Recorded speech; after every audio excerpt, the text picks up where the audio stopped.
Bonjour et bienvenue sur Automobile Propre pour essayer la Peugeot i308, la version 100% électrique de la compacte de Sochaux. Mais tout d'abord, je vous invite à vous abonner à la chaîne YouTube d'Automobile Propre et de ne pas oublier de cocher les notifications.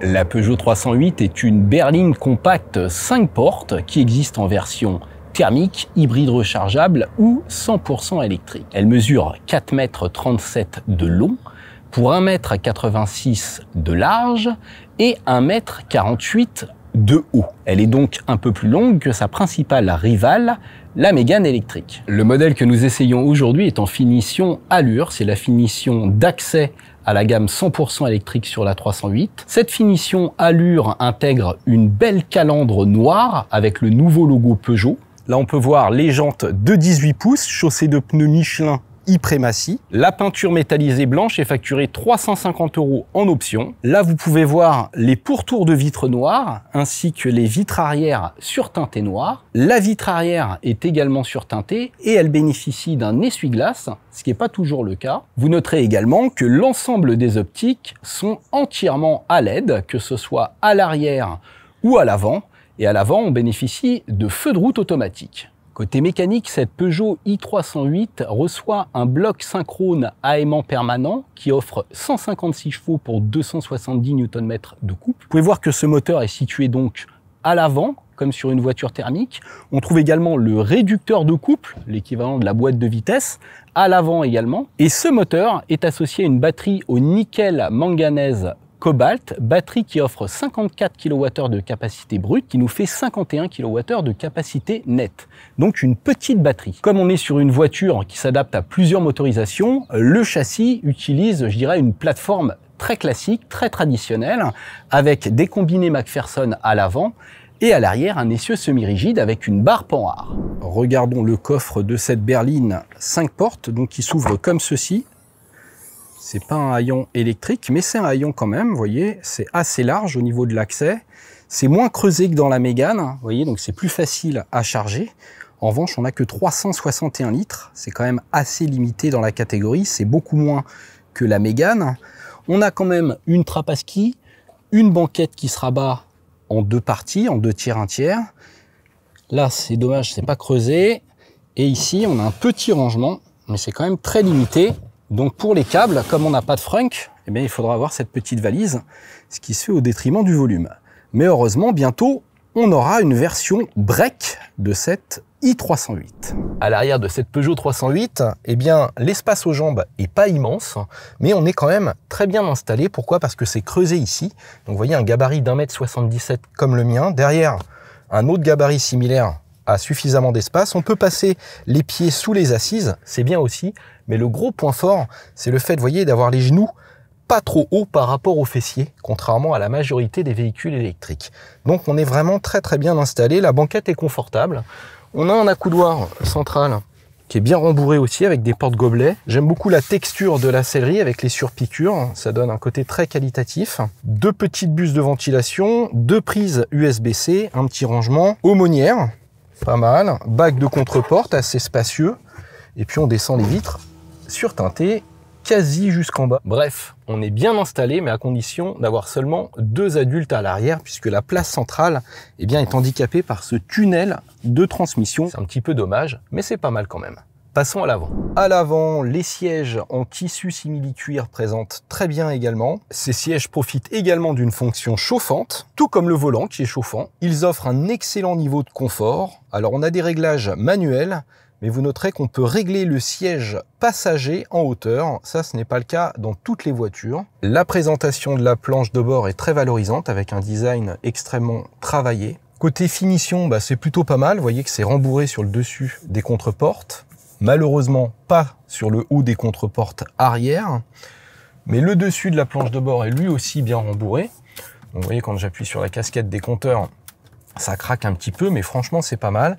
Ici, on est sur du matériau rembourré aussi. Il n'y a que sur les parties basses que ça laisse un petit peu à désirer. Mais globalement, la finition est quand même bonne. Le petit volant à 2 branches est très agréable à prendre en main. L'ergonomie des commandes est plutôt bien faite. Avec à gauche, vous voyez tout ce qui concerne le régulateur de vitesse. À droite, toute la partie multimédia. Ici, un petit bouton pour accéder à l'ordinateur de bord. Voilà. Mais vous voyez, là, je regarde sous la branche du volant. C'est délicat, mais quand je conduis, eh bien, je ne vois rien du tout. Et ça, c'est dans toutes les Peugeot. Pourquoi? Parce que le volant est situé trop bas par rapport aux genoux. Et même en mettant mon siège au plus bas et le volant au plus haut, je ne vois jamais mes compteurs. Cette instrumentation que je ne vois jamais est plutôt bien présentée, assez complète. Donc vous voyez, quand j'appuie ici sur le petit commodo, j'ai accès tout de suite à ma consommation moyenne. Ce qui est bien aussi, c'est d'avoir l'autonomie à droite en pourcentage et à gauche en kilomètres. Concernant les rangements, on est plutôt gâté avec des grands bacs de contre-porte, malheureusement sans antidérapant, donc ça va faire du bruit. Ici, vous avez le chargeur à induction, facturé 350 € en option tout de même. Là, le bouton de démarrage, la boîte de vitesse, si on veut, puisque c'est un réducteur. La petite prise USB-C, prise 12 volts, porte-gobelet. Petit rangement également, bruyant mais toujours pratique. Grand accoudoir central avec antidérapant cette fois-ci et une autre prise USB-C. La boîte à gants est très profonde elle aussi, donc ça c'est vraiment un point fort de cette voiture. Regardons de plus près le système multimédia. Donc vous voyez que là je suis sur les réglages de clim. D'ailleurs on a un raccourci à la fois ici et ici pour la climatisation. Ce qui est quand même pas mal. Moi, j'aime beaucoup ces touches de raccourci en aluminium. J'adore aussi le bouton de warning rouge, façon cockpit d'avion. Ici, donc, on a accès à tout ce qui est multimédia. Là, la navigation. Donc, c'est pas d'une fluidité extrême. Donc là, vous voyez, je lui ai demandé une destination. La vitesse de calcul est quand même pas hyper rapide. Et il ne me propose pas de point d'arrêt sur le trajet, donc on n'a pas de planificateur intégré. Maintenant, c'est pas grave, puisque vous voyez qu'on a Apple CarPlay, Android Auto. Donc on peut aller sur Waze, on a ses contacts Deezer, on retrouve toutes ces applications. ChargeMap par exemple, pour avoir un planificateur. Précisons que cette connexion peut se faire sans câble. Ça, c'est quand même une bonne chose. Et enfin, quand j'appuie sur ce petit bouton ici, vous voyez, la petite voiture, eh bien, j'ai accès directement aux aides à la conduite, donc système ADAS, que je peux déconnecter si ça me gêne, et ça va très vite. Comme toutes les voitures électriques, la i308 bénéficie aussi d'une application pour smartphone qui permet de géolocaliser son véhicule, de surveiller sa charge, d'allumer la clim en avance. Maintenant, cette application n'est quand même pas très évoluée, surtout si on la compare à Tesla, mais elle a le mérite d'exister. Allez, on met la ceinture.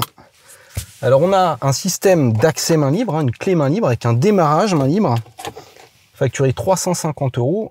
Donc, il faut quand même appuyer sur le frein et le bouton start pour démarrer. C'est pas aussi rapide que dans une Tesla ou ses concurrentes. Et là, ensuite, D. Mais parfois, c'est un peu récalcitrant. Donc là, ça y est, on est parti en D. Je suis en mode drive confort. On va commencer par tester, comme d'habitude, la marche arrière avec le système d'aide au parking. Donc là, on a une vue à 360 degrés, c'est vraiment génial. On voit bien ce qui se passe au-dessus de la voiture. Ça, pour le coup, c'est beaucoup mieux que dans une Tesla Model 3. Dommage que ce soit facturé 1200 € dans un pack. Allez, on y va. Là, je suis le long d'un mur, mais je vois bien ce qui se passe. Au niveau de la rétrovision classique, on va dire, avec les miroirs, c'est pas mal.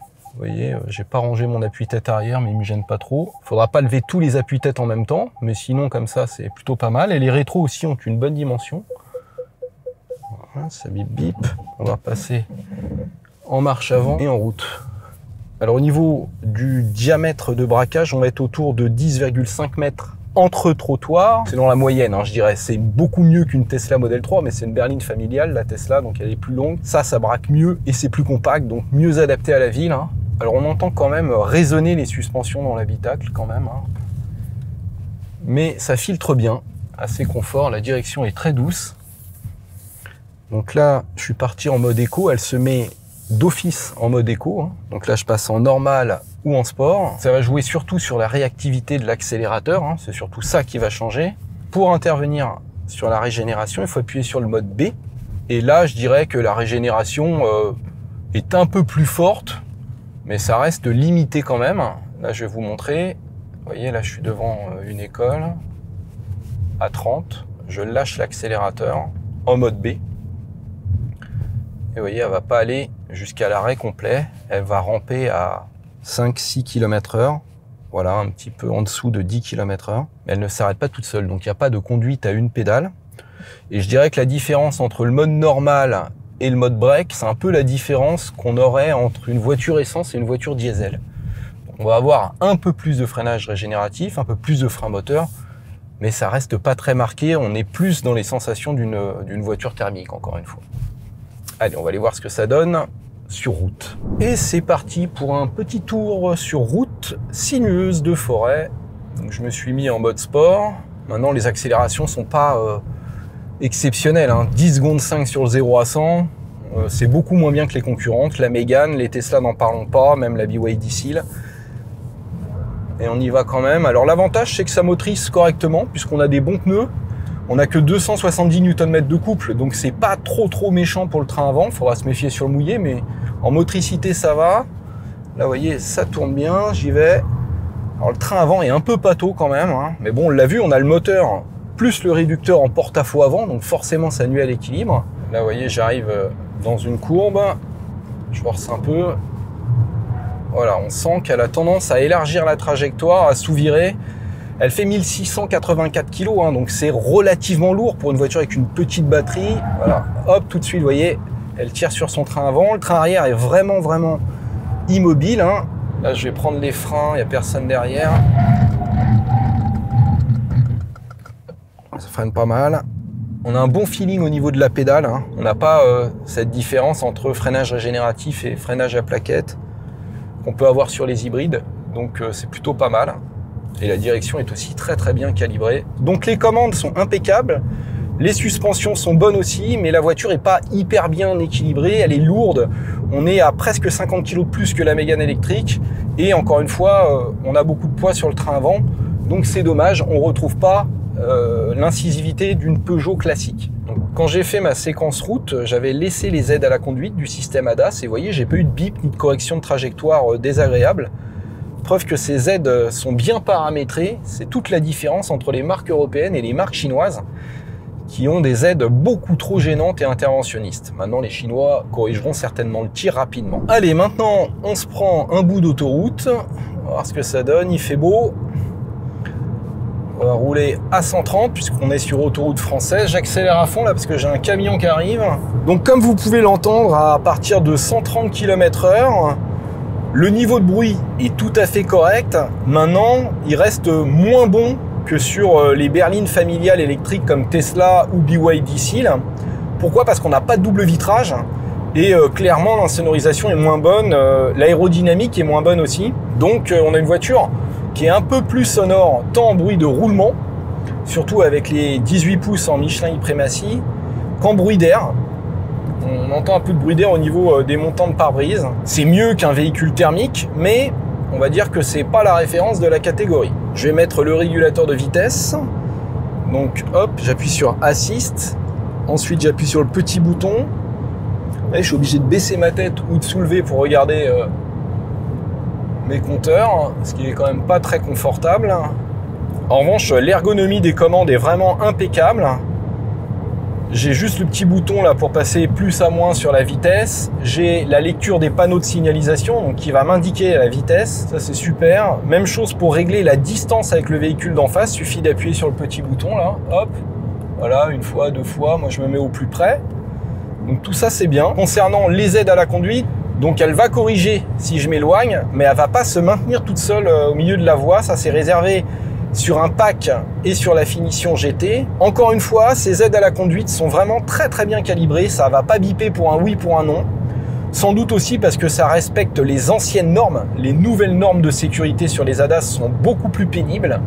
Et c'est peut-être pour ça d'ailleurs qu'il y a une grosse différence avec les marques chinoises. Donc globalement, une voiture agréable, confortable sur long trajet, avec une excellente stabilité. La voiture n'est pas trop sensible au vent latéral.